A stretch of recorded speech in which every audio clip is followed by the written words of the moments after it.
meeting started. So, good evening, everyone.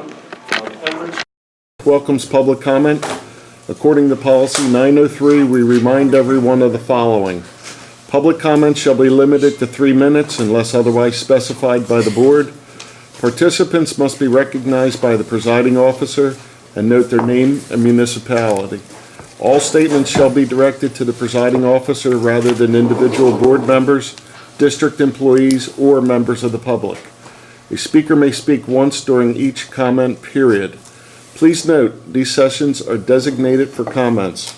To protect the confidentiality and privacy of all members of the community, the board encourages members of the public to direct any comments regarding particular individuals, such as students or district employees, privately to the superintendent or to other appropriate administrators or board members, or to communicate with the board and superintendent privately by sending an email to psdschoolboard@pennridge.org. Questions raised and not addressed may be followed up at a later time. And we have no one signed up? One signed up, Mrs. Furlong? Public comment. Sue Furlong, West Rock Hill Township. I noticed that the very last item on the facilities agenda is a discussion again about the busing for the kindergarten children.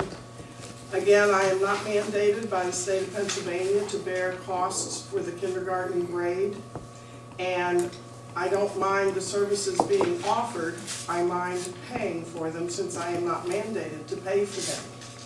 I believe that as a board you would be reaching beyond your state law opportunities. You took an oath to obey state law. State law does not mandate kindergarten. When you took office, you said you would obey state law. If you want to offer it and charge for it, I think that would be fine. That would defray some of the busing costs. Every stop has a cost, and it's not right for me to shoulder that cost when I am not mandated to do so. I'll happily pay for grades 1 through 12, but there should be tuition charged for kindergarten as there is for summer schools, summer camps, and there should be a transportation fee charged. I am not the taxi cab for parents with kindergarten-aged children. I am not mandated by the state of Pennsylvania to pay that transportation. So please do not overreach your authority to tax me. You may tax me for grades 1 through 12, not kindergarten, not grade 13, not pre-nursery. I am not mandated to pay any of those costs. Thank you. Thank you. Any other public comment? Okay, seeing none. Next item on the agenda is obsolete items for review. Mr. Dahlberg. Okay, at Bedminster we have a nice set of 78 ball bearing compasses that we can have delivered to anyone's house if they would like them. I'm sure they are very old. You'll have to probably get in line behind Dr. Bolton because he'll probably want them. But we're going to go to public surplus with those. And then we also have some various old textbooks from Bedminster that are going to go to public surplus. At Siler, we have a old freezer and electric range. They're both going to scrap. Neither of them work this time. And various playground pieces that are going to go to scrap. They're doing a project at Siler to replace some playground equipment, and that information will be coming to the board in the near future about what the home and school would like to put there and to place there. So that's coming in the near future, but the equipment that's being taken out is old and it's needs to be replaced. So at Dibler and Sellersville, we have library weeding logs, the normal weeding log that you would see usually on a monthly basis. They go to public surplus. And at North Middle School, we have a poster printer that is no longer working, in poor condition, and that's being scrapped.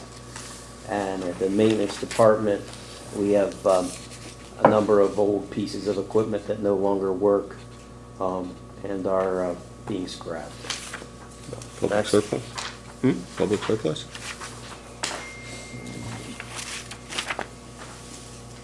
Not scrapped. Okay. Yep, All right. scrapped. All right.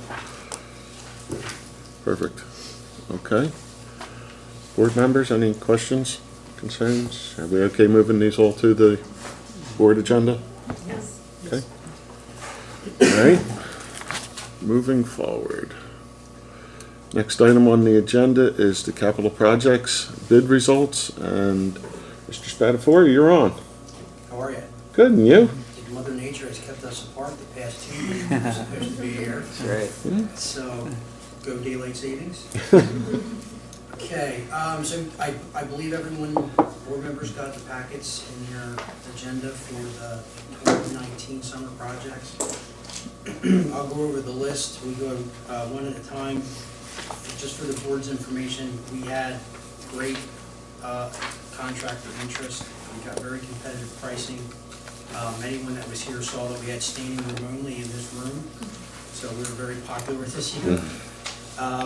So we'll go through the list real quick. We'll start with the district-wide air conditioning project. I'll give a quick note on the paving and air conditioning projects. We wrote these up with multiple contracts. So we gave the district different ways that they could accept the bids, whether they were individual, bundled, or everything. Okay. In some cases, it was good that we did because we didn't get individual bids on everything, but we got an overall, or vice versa. So it allowed us the flexibility to pick and choose how we wanted to award these. So with the air conditioning, awarding the individual contracts actually gave us 2 separate contractors. One is JBM, the second is Micro Mechanical. Both of those contractors have done numerous projects, including the air conditioning of South and Central over the past couple of years. So the combined, individual, for contracts 1, 3, and 6, it was $968,000. And for contracts 2, 4, 5, and 7 was $1,255,000, with a total of $2.223 million for all 7 projects. Second project on the list is Siler Fire Alarm.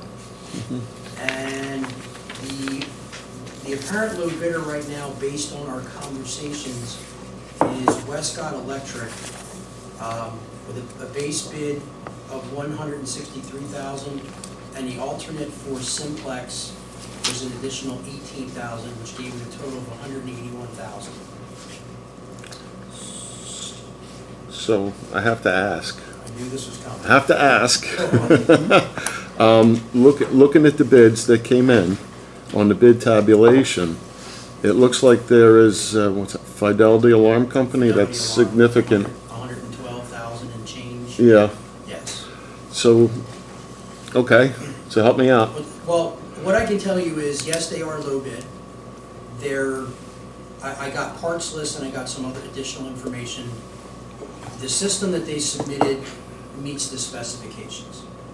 The reason that the alternate was requested by the administration was we have Simplex in every other building in the district, and that's not the other reason is because we also have implemented the access control and the camera systems are all integrated.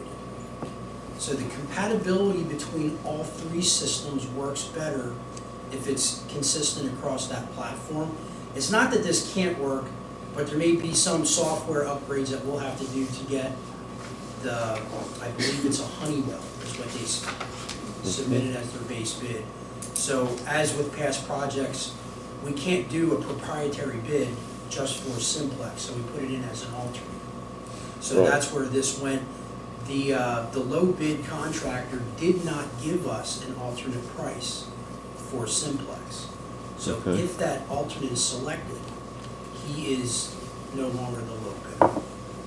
Let me add to that. So fire alarms are life safety systems. It's part of our panic button, so that it has a notification that works well through that distribution system. So if there's an intruder that comes into the building, we have panic buttons at main entrances that again, it works well through Johnson Controls Simplex, that you trigger that alarm, we know it's gonna go out, it works at every building. Somewhat, I don't know that I can speak to the compatibility of this current system now because we're replacing it for various reasons, but it's, again, life safety and compatibility is the biggest thing. Could we work with the other one? Likely. There's just a lot of unknowns with it that we're not sure about. So can we figure them out? We can pursue that and ask the questions before we get to awarding, but there's just a lot of things in our mind. It's not what we have now. It's not tied in directly with the same systems that it's integrated with. We'll have to ask those questions. There could be glitches with that. But as you indicated, Mike, it does meet the bid spec. It does meet the bid spec as in a standalone addressable fire alarm system, yes. Okay. So we in that way, we got what we asked for. The compatibility of the other systems, we'll have to figure out how they work or interface with each other. Okay. That's where the concern. The other 10 buildings all currently have simplex Grinnell systems. Is West Yes. Rock Hill also, so West Rock Hill was the last one that we did. This is the last building that does not have the 3 levels of security with the cameras, the access control, and the fire alarm. How old is the system we're replacing?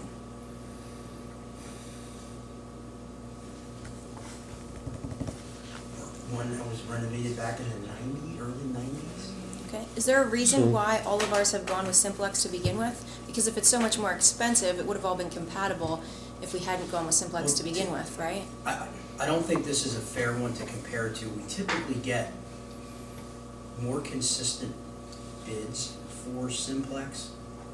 And with this bidding environment, we either get really high or someone who really wants to get in and really low. Our budget for this was 130. And we're usually pretty close with our number. And the fact that he came in at 112. So But this guy, we can, The other guy came in at 112. This guy came in at 163. but Westcott's in at 181 all in with the all, alternate, yeah. correct. So I thought we were talking about a $70,000 difference, right? Correct. between the two bidders, yes. Yeah. 68. Yeah.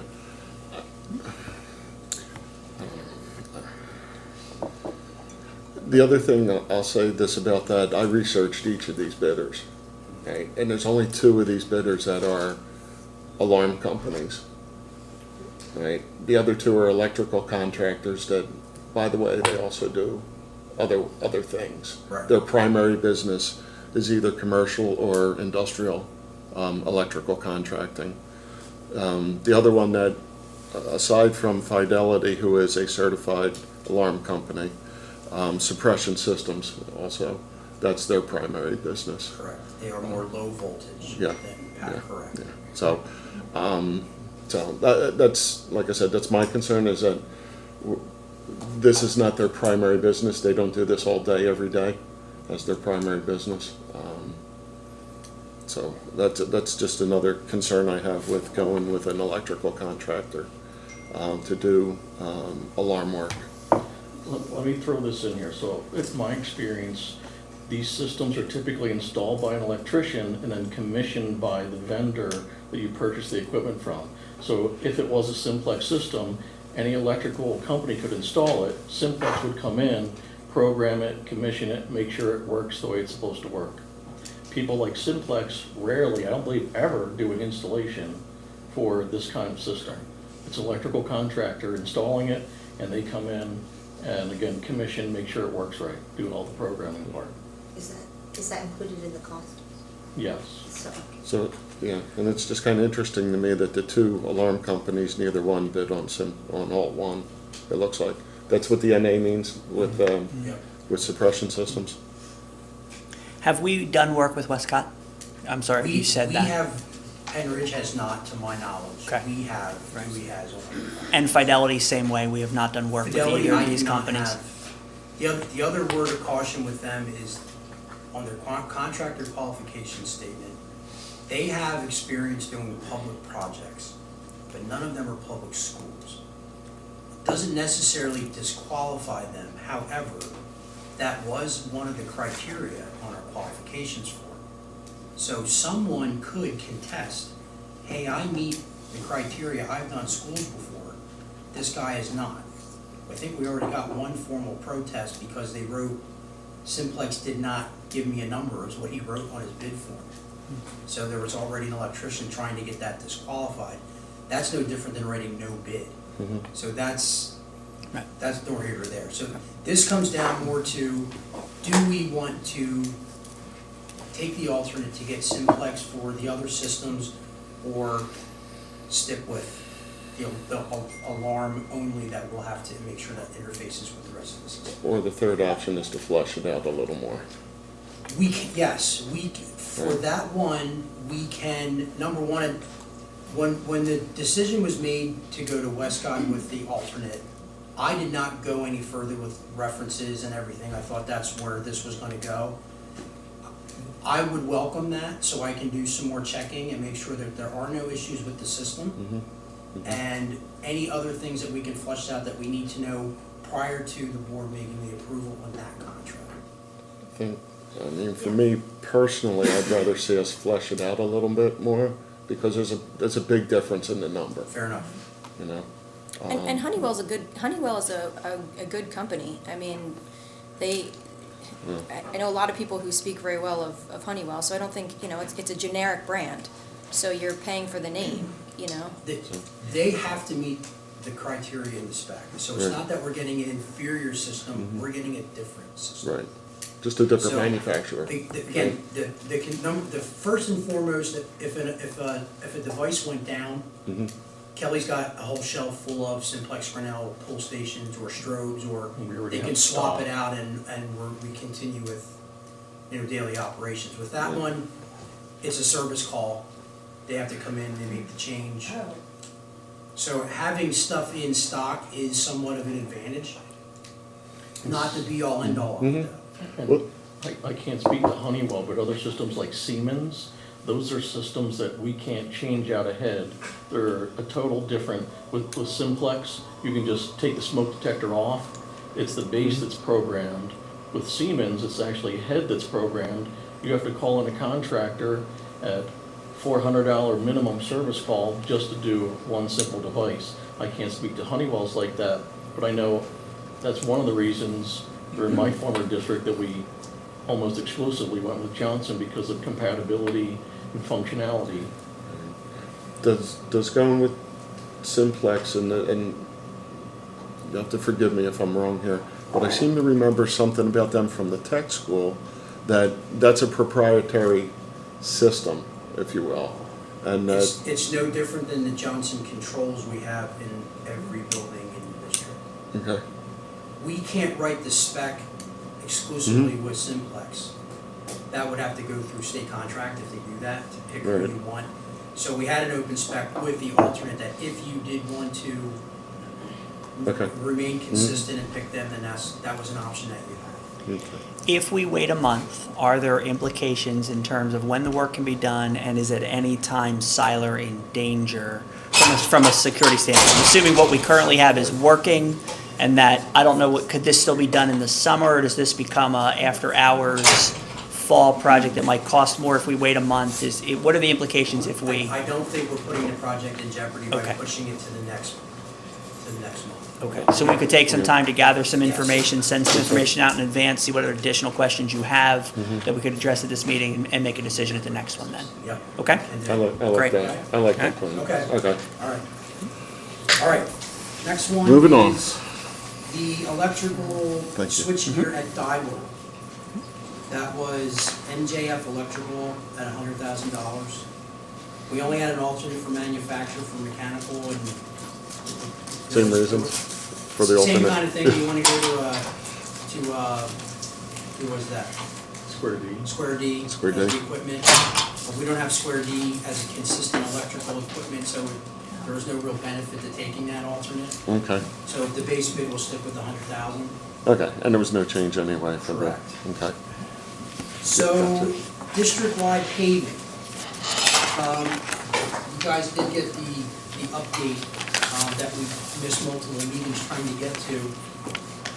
We broke the project up, when I say broke up, Broke this one up. to a lot of those projects because the condition of the paving was far worse than we had expected. So we backed out some of it and made them alternates. And Barker & Barker was actually the only contractor to give us all these projects on one contract. We had Blooming Glen, who was at they did the paving project for us last year. They were in the pre-bid meeting, but did not submit a bid. Keeping all them under one contract is kind of attractive with paving. So we have consistent installation, we have consistent concrete work, and it's, I believe, maybe $10,000 different from individual contracts, which may not have happened if we selected alternates. So the 1.3 million, 1,336,900 was the base bid amount for the base bid work, and then the rest of them were alternates. That was the stuff we backed out because of condition that we may or may not have been able to do based on the condition, depending on where the prices came in. The good news is, if we add it all back in, we're still slightly under our budget by about, I think, $100,000, I think is the actual number.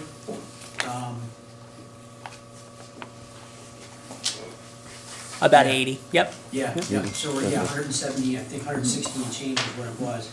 So that afforded us to do a lot of the work that was worse than we had anticipated.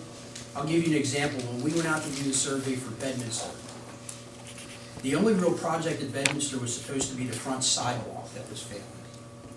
When we did our survey, the entrance drive and exit for the buses is completely deteriorated. That was never on the plan, but we can't go out there and not address that work because of safety issues. That was an alternate.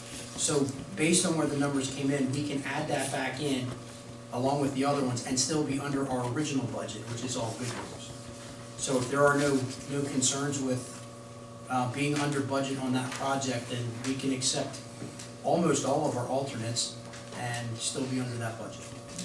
So you were saying by getting all 10 of them through the same company, we're actually saving $10,000 off of if we'd gone with the lowest bid for each individual one, right? Is that what you're saying? Yes, but that also depended on the selection of alternates, because some of the guys that gave us a base bid number for a project did not give us they put NA for their alternates.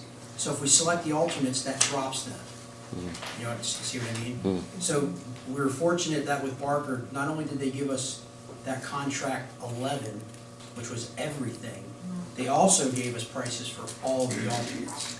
So the math worked out for them to be, if we selected everything, we're just slightly under our original budget. Okay? And to defer this is only gonna make it cost more in the future. Sooner we do it, The concern is that, based on the year that we had last year with the water, the areas of paving that were already failing were holding water. We continued to drive on them with buses and traffic. It made what we had even worse. So our hope is that we're gonna dry out an awful lot before summer, before we start to do some of the heavy work. How dare you? So we did have a conversation about with the administration. We can work with the contractor. If I'll give you an example. If we do a full depth replacement, let's say at Central, the bus loop, it's completely deteriorated and sunk. If we dig that to do the full depth replacement, and that first scoop immediately fills up with water, we want to defer it till the following summer. Because driving the big equipment on already soft subbase is going to cause us more damage more work and then more money because it's all gonna be based on unit price work. So we will be on site when they do areas like the full depth replacement, make sure there are no issues. I don't wanna come back and replace paving a second time because the base failed. So, go. So when you do this scoop, how big of an area would be disrupted? Well, If you did it and then you had to leave it go? Whatever it is, we'll fill it back in and we'll patch it with Oh, asphalt yeah. and we'll, we're trying to. You're picturing just a big scoop. It's gonna be a hole. She's just here for the preeminence. The point is that we wanna minimize your risk to open these up and be stuck with a situation where we can't fix it now. Yep. So, we have a pretty good, relationship with Barker. If we decide maybe that one particular school, we can do a change order for an extension of time only and write it out to the following summer and not change the contract. Meaning not change the price side? Within reason. Wow. If asphalt escalates to a much higher number, that would be something that we'd have to negotiate. It's not fair for them to try and hold a number Okay. for 2019 and it's $3 a ton more and we need, so we'll, let's say, I don't wanna say burn that bridge, but when we get to that, we'll work. And again, we'll bring it back with any issues that we have Okay. with that replacement. I can tell you from personal experience, PennDOT has filled the pothole in front of my house 3 times this winter in the Because it's last wet. 6 weeks.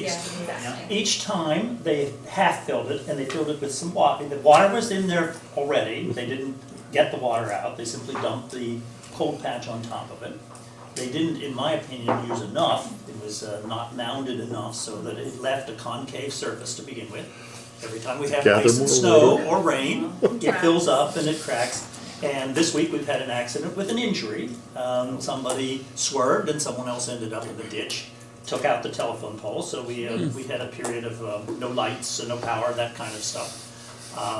So I spoke to Pennridge Regional and said, and this is the 3rd time that the PennDOT has been here, and this is what they've done, and I took pictures, right, because I thought it was interesting, because the way they did it just seemed to me inviting trouble. And I understand patching pavement in the winter is no fun, not an easy job, but they clearly didn't do a job that was gonna last. And this one won't last either. We're gonna do it again. And that's the point we're bringing this up, is that if we get to a situation like that, we wanna make sure that we're not just filling that pothole with money and have to come back and fix it again. So, I'd rather do it. And that's another advantage of using the same contractor for all 11 schools, because then they can do them in different orders. If, right, June's still a little wet, they can wait till August to do whatever. Okay, great. Okay. Okay, the high school window replacement and masonry project. The base bid on that was $363,000, and the alternates was 1 through 5. So what was originally on was the clock tower, the cafeteria curved wall, and the chimney. So when we came out to do our investigation, it's basically everywhere you have a garden wall with the limestone caps, the caulk joints are gone. The water's going in the wall and out the wall. So we put them on there as alternates to be added in case bids were favorable. So since we're slightly under budget overall for the 2019, the decision was to, let's put these in there and do it while they're here, which took that base bid from 363 to 603. That's for the whole high school. That's both courtyards, that's all the retaining walls outside, it's the chimney cap, there's the clock tower, everything included. Including the replacement of the windows in the amphitheater courtyard that were not done as part of the original renovation and construction project. And the Dryboard Elementary walk-in refrigerator freezer, that was an add to the list from the food service department. They have an aging refrigerator freezer there. She's paying for that, I think, out of her budget. Yes. So we got actually really good numbers on that one, so, and there are no alternates. It's basically a replace in like kind of what's there. So that one, we actually had, I think, like a $65,000 budget, it came in at $54,000. Okay. So we're good with that. And then Guth Elementary flooring replacement is the remainder of the asbestos floor tile in the east and west classroom. And the base bid on that was $104,000. And when you add in, I think what Kelly's gonna talk about, the abatement contract for the removal was $93,400. So I think the total on that was $198,000 for, even though they're separate contracts, that project combined is slightly under our original budget of $226. Okay. So we're doing, instead of just the one classroom wing, which we originally talked about, it's the whole, everything that's left. And that'll clear that. And that'll clear that up, right? We'll be done with that. Including ceiling panels in the classroom closets. Okay. We added that to the list. So that's included in the abatement and in the flooring contract.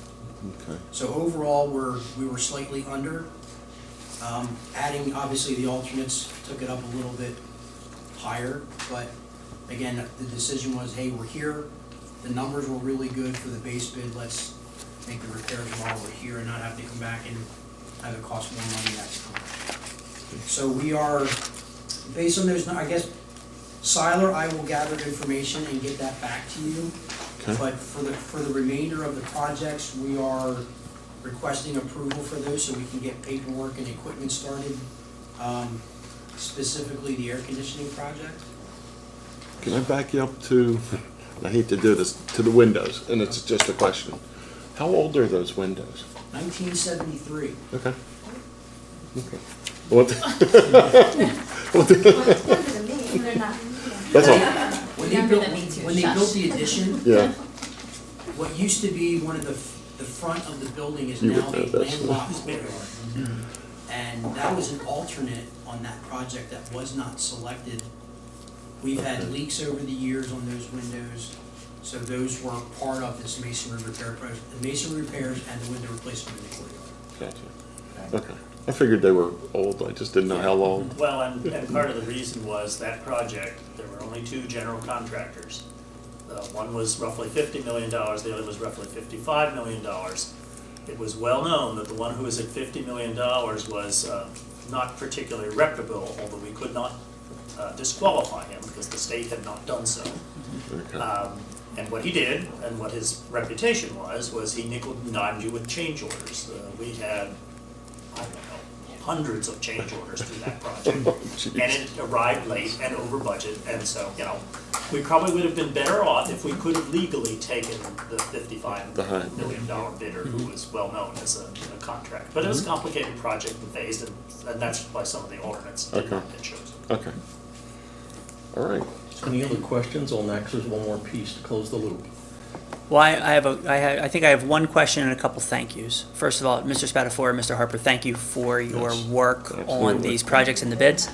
Because this is an inexact science, right? And so this is something, I mean, I'm fortunate to have a professional who does this for a living, but this is still an inexact science where some things come in over, some things come in under, and they have to really anticipate in advance, many months in advance, what that's gonna look like. So I'm really, really happy and thankful that of the bids that came in, if you look at all seven projects, we actually, from what your estimates were, we would be under that, you know, and then with adding some of the alternates, it then gets closer to the number, but that gives us the opportunity to add some of those alternates.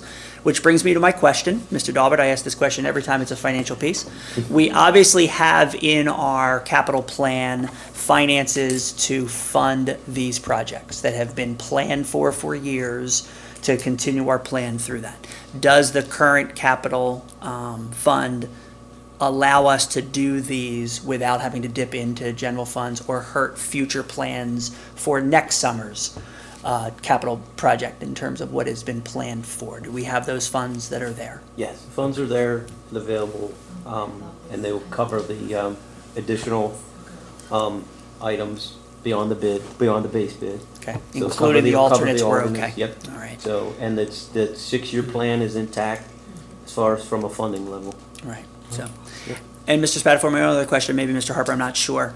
This is ambitious, right? We have a lot going on. There's always a lot of moving parts in the summer. Are there any of these projects that give you pause that we need to be very aware of that could be a problem at the beginning of a school year. Like some of these projects are easier to say, okay, we can work around students, and other ones we could not, right? If we don't have a working fire alarm, we're not opening the school, so. The only concern I would have is the ones that are unforeseen, and that's with the paving. Okay, I think the rest of them are, this is business as usual for us for a summer. okay, The air conditioning, although there are 7 buildings, there are not a lot of pieces of equipment, there just happen to be large. okay. So getting those done, especially since it's broken up between 2 contractors, I would caution how busy everybody is.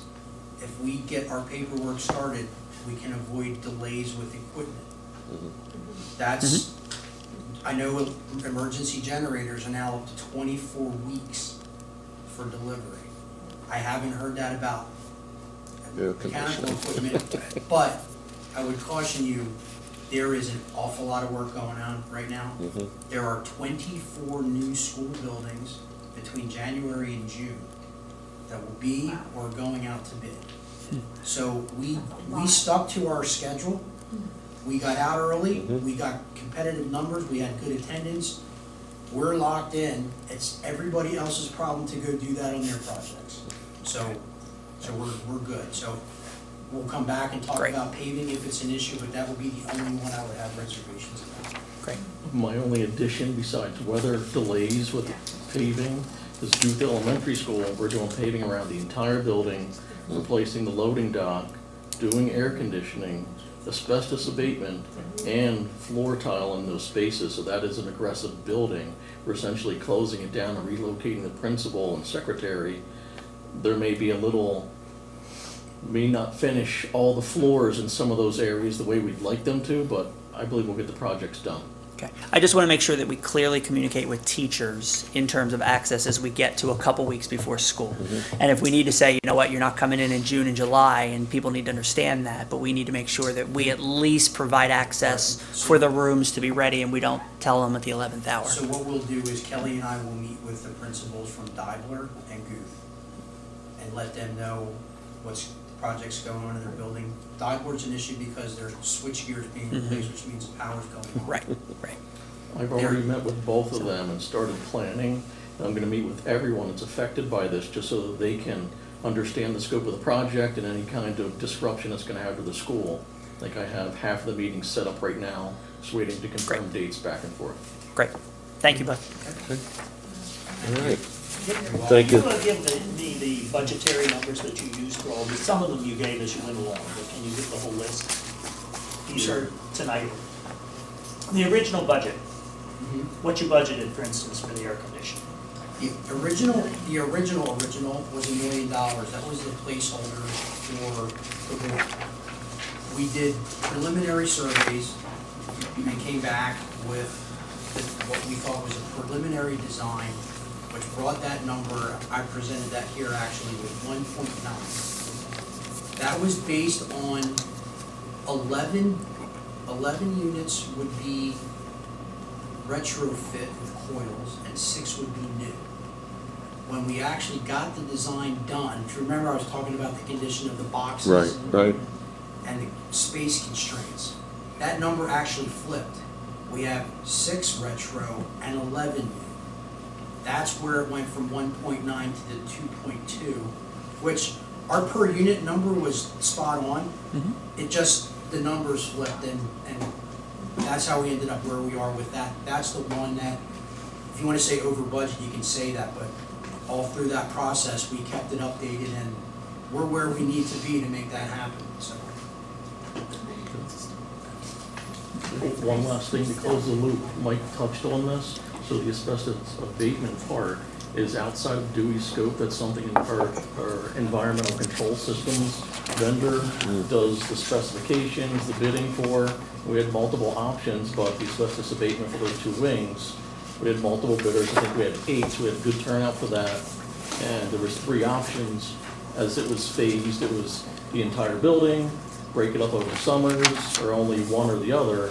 So we're selecting item 1. I believe you see that document in board docs as well. So it's item 1 we're recommending for $93,400 that Mike already talked about. That's inclusive in the budget numbers that we've reviewed so far. Okay. Any questions? Yeah?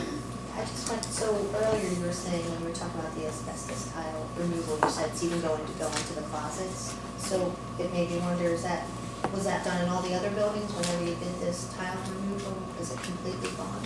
Or? For the most part, wherever the abatement projects were done, they got. Based on the report, you hear a report that the district gets updated every 3 or 5 years? So when we get to one building, we try and finish it before we instead of just doing piecemeal. Yeah. For this particular project, this would be what's left in that building is the floor tile, and it's actually transite panels that are in the closet ceilings that were there. We may as well do that. Okay. Yeah, let's get it all out. Everything's Let's get it all out. Known Yep. asbestos potential hazards we're removing in this process. Doesn't mean we couldn't find something down the road, but everything we're aware of, this will finish the building. Okay. Perfect. Okay, any other questions, board members? Okay, is everybody good moving these to the general board meeting with the exception of Siler? Right. Okay, so we'll remove Siler and the rest will go to the board meeting. And we'll try to send something, we will send something out before the next meeting with some of the basic topics that were brought up tonight in terms of Siler, to try to address those questions. And then if you read those and there are other questions, because I do think we do want to make a decision at the next meeting yeah, to move forward or not. absolutely. So let's make sure that we have our questions as Yep. best we can moving into that. So that'd be Okay. helpful. So, thank you. Okay, perfect. Thank you, Mr. Spatafore. Mr. Harper? Okay, and next agenda item is the kindergarten busing discussion. So if you remember, we talked about this a month ago and just thought that to give the public time to respond and have feedback and ask questions, there wasn't really other additional information that we were to talk about. It was to wait a month and bring it back. We have received 5 formal communications. I forget if 3 or 4 of them came to the board and 1 or 2 came to me personally in terms of directly to our school board accounts. I don't know personally whether you've gotten other We got feedback 4 or from 5. people, yeah. And those, a very small sample size, those have been in favor of the recommendation. We did get clarification, one of the questions that was asked, and I forget by whom, so I apologize, about what would be the ramifications for non-public schools if we have some students that we bus both directions because we have some students in full-day kindergarten. And so does that mean we would be required for schools that have full-day kindergarten, that is a non-public, whether we would have to transport both directions? Talked to our solicitor, got the legal opinion through them, and the indication in terms of what the like services are, that's what the law talks about in terms you have to provide like services, is that if for your regular ed students you bus one direction, then for regular ed students you have to bus one direction. And so even if they go to school full day, we don't have to bus them both directions. Currently, any student who is involved in special education, there are transportation plans. And so there would be students, if they were non-pub or public, that we would provide busing both directions if they are in our full day program or specially designed instruction for a non-public placement, generally through the IU, which may not be here, it might be at some other place. And so the only time we would have to do that if it was in a transportation plan through an IEP, but for regular ed students, the busing would only be one direction for the families that are of non-public, just like it would be for our students in terms of AM or PM from that standpoint. Okay. Sure. Questions? Anybody? Questions? That was my only question, so we're good. Okay, so I just have one. From the discussion we had last month and the simulation that you ran, as I recall, there were no additional bus runs necessary? That it was. Yeah. One bus. Right, It if was we one? used current, if Okay. we used current kindergarten students, because Right. we can't project Right. next year's kindergarten students, there would have been one additional elementary bus run Okay. that would have been needed to be added, which is why we are confident that even if we use next year's students, it may not be identical, but it is Right. not going to require a new bus, which is then obviously a major expense. And even if it were 1 or 2 runs, then it is not the cost that a bus would be, that we have enough to handle that. We're still hoping that it would be 0, but we Understood. won't know that till we actually schedule them if we choose to do that. But Mr. Geiger and Ms. Short spend a lot of time in terms of hand scheduling every kindergartner, because our current system.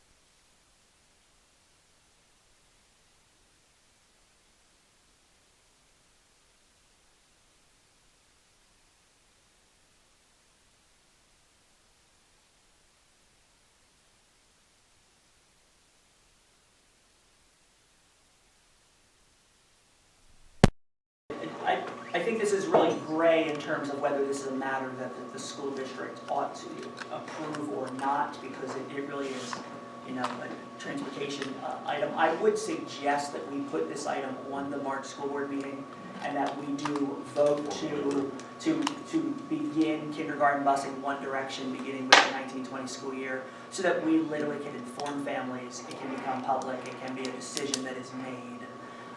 Just because of the nature of the decision. It will impact a lot of families. Right? I think in a positive way, but because it has that level of impact, I do think we ought to do something formally if you're comfortable with that. And then that way we can send out an email right after the board meeting and say, hey, just want to inform all families. We can post it through all of our social media and website and go from there, that we can have that vote. So as long as everyone's comfortable with taking it forward, we can do that. That way we can hear from all the board members at the March meeting. Great. Okay. Thank you. Perfect. Thank you, Dr. Bolton. Okay. So with that, next item is the next Facilities Committee meeting is scheduled for April 9th, 2019, right here in this room. And we're back to public comment. Mrs. Fairlawn. Sue Furlong, West Rock Hill Township. I'm very disappointed that you believe you can charge me for something kindergarten related. Don't think that I'm going to walk away and just forget about it and say, oh, well, I tried. No, I will continue to try. 3/4 of the citizens in in Pennridge do not have children in the system, and we're all grateful and happy to pay our fair share to educate the children. But our fair share doesn't include kindergarten. And I think it's unfair also that you have a discussion about providing the service and slack in the face, don't bother to discuss whether it should be a for-fee service or a free service. That's a slap in the face. That needs to be discussed as much as providing the service. And you went right over top of it and acted like it was not an issue. It is an issue for people, because we are not mandated to pay for transportation for 5-year-olds. Look at the state law. Stay within the state law. Everybody here is staring at me like I'm, from Mars. I'm not from Mars. I pay taxes.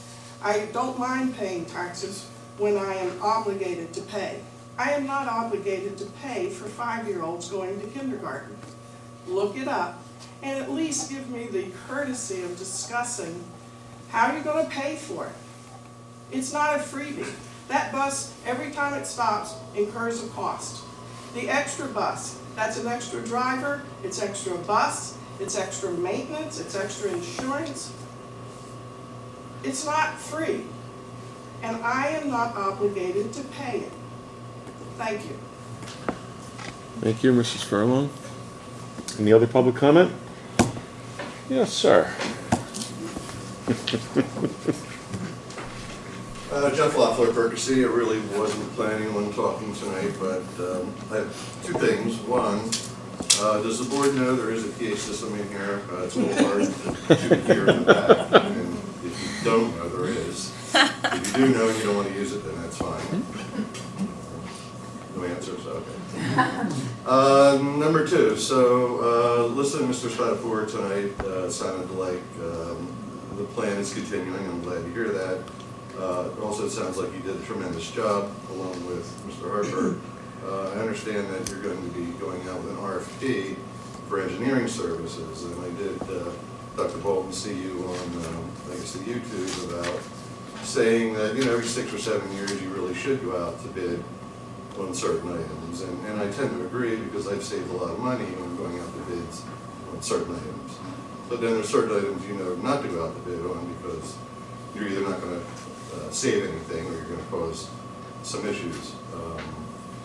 For the board that probably doesn't know, Dewey's contract is from 2007. business that's 12 years old that they haven't raised their pricing. So if you think you're gonna go out to bid and find an engineering firm for less, you know, good luck. Now saying that, is Dewey Bike gonna come back and raise the pricing? So by going out for an RFP, you're just gonna be adding price costs to all of this. And again, you saw the work that Mick did tonight and Kelly. You know, you could find a low bid come in and, you know, I'm sure Sean has, I know Kelly has, Peter has, worked with other engineering firms and project managers. And none of them have been good.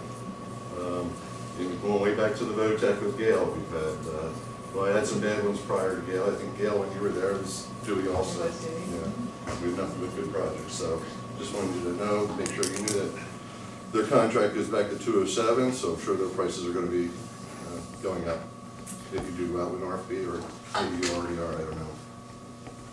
Thank you. Thank you. Any other public comment? Okay, with that, we'll close the facilities meeting.